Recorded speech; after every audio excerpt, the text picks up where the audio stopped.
positive those were left over after a cutting 25 years ago. So this may have been in field. The age of that tree will tell us how old the field is, how long ago it was that the field was. That one in the back, the real giant one? That biggest What one. do you think that's maybe 50 years Well, old? we can go for that.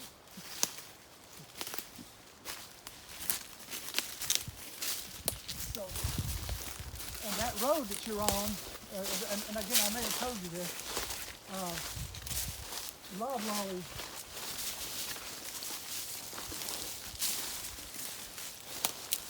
Loblolly is a, what can I do with it?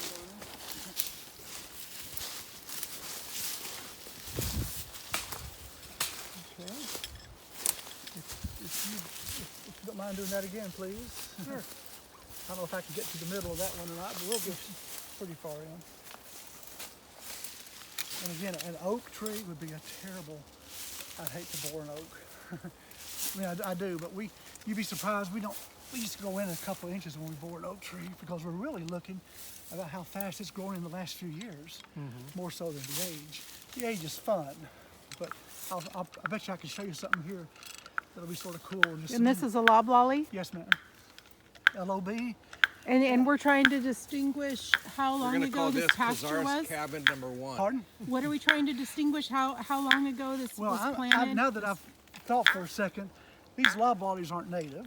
That means they were planted here.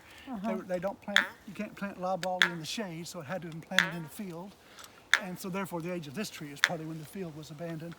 Okay. These trees came in when these brothers and sisters of this tree were harvested. Okay. If that makes sense. So this will probably give a better. Okay.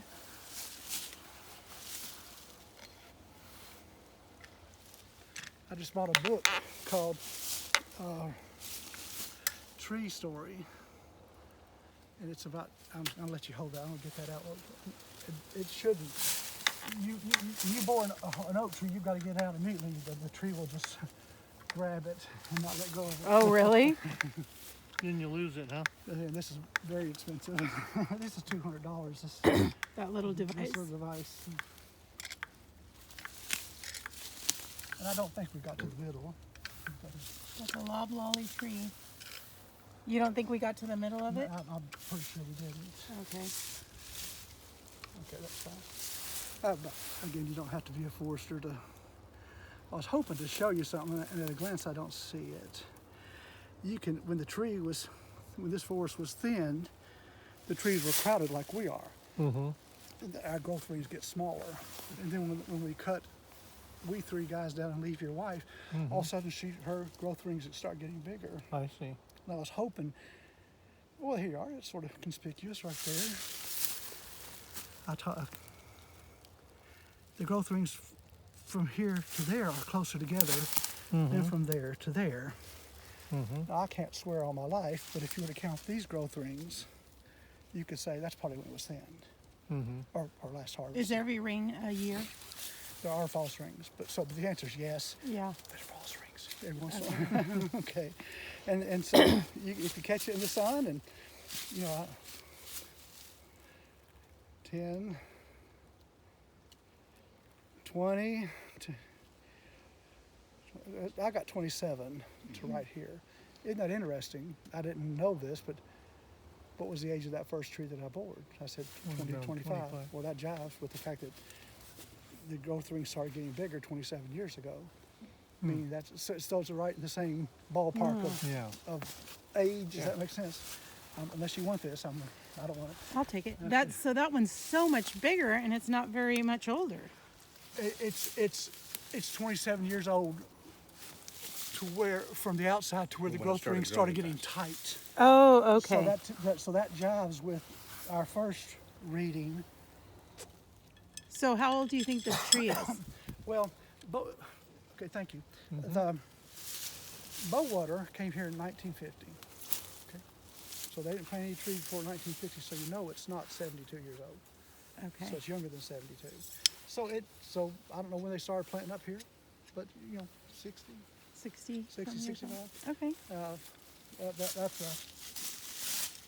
And you know how pretty your trees were when we were driving in down below on my side of the car, on my side of the truck, those trees might be the same age as this one, but they're not as big because they maybe weren't thinned Okay. This was in the 27 years pasture. ago. Maybe. I mean, that's, you know, Makes sense. It makes sense. Makes perfect sense. That's, You can go this way. okay, I was wanting to show you something here. And yeah, here it is. There are 4 trees in the forest, and it's sort of important to try to remember. There are 4 trees in the forest that have what's called opposite branching. You see how those branches come out opposite each other right there? See that? Yeah. Okay, and if you can remember the phrase mad, like I'm mad at you, buck as in deer, mad buck, maple, ash, dogwood, and buckeye are the 4 trees that have opposite branching. So it's good to know because these are wonderful trees to leave near a house. If I had my house, this is a red maple. I like sugar maple a little better, but if I had my house surrounded with red and sugars, I'd be a very happy man. I'd be happy with hickory. But Can you make syrup out of red maple? yes, yes. And this is the red maple tree right Yes, here? yes, ma'am. And I'll keep this leaf so that if we see a sugar, I'll show you the difference. Okay. But the main thing is opposite branching. So if you're looking for a house and you're saying what trees you're going to cut down, you might remember mad buck or opposite branching. And So then don't chop those down. I want to show you a picture. Well, I'm not saying don't cut them down. I'm saying Just just know know what that they you are. have them in case you want to utilize them, if that makes sense. Yeah. The maple is just the best.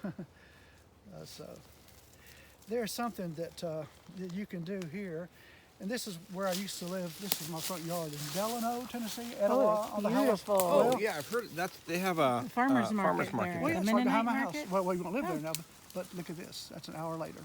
Oh my goodness, And an that- hour and- later. And that's a forest mower that did that. And we wanted to make our front yard, of course, our house is where I'm standing. And even though that's, to me, it's okay because I know the forest grows that way. But aesthetically speaking, aesthetically, I wanted that. Oh Yeah. that's beautiful. And so and there are 2 kinds of forest mowers. There's a forest mower that is like a rotary mower on your lawnmower. That's common. But there's another one that's a flail mower, and it's on a spindle, and it just chips away at you. It flails at you. Put that I like saw a video of And that. I are, like- are those skid steer attachments? Yes, sir. Yes, sir. And I like flail better. Now, flail, mine, the one I use, will cut 3 inches and below, and but they make them that'll cut 8 inches and below. But they don't get the root out, right? They do not get How the- do you get the root out? Well, You dig it what out. I did in my yard was once a year in the spring, I would put on my backpack and spray Roundup on all of my stumps that were sprouting. And then I come back next spring and do it again. And after a while, they all died. Right. And I spent literally an hour. Now that's maybe a half an acre that Yeah. I had right there.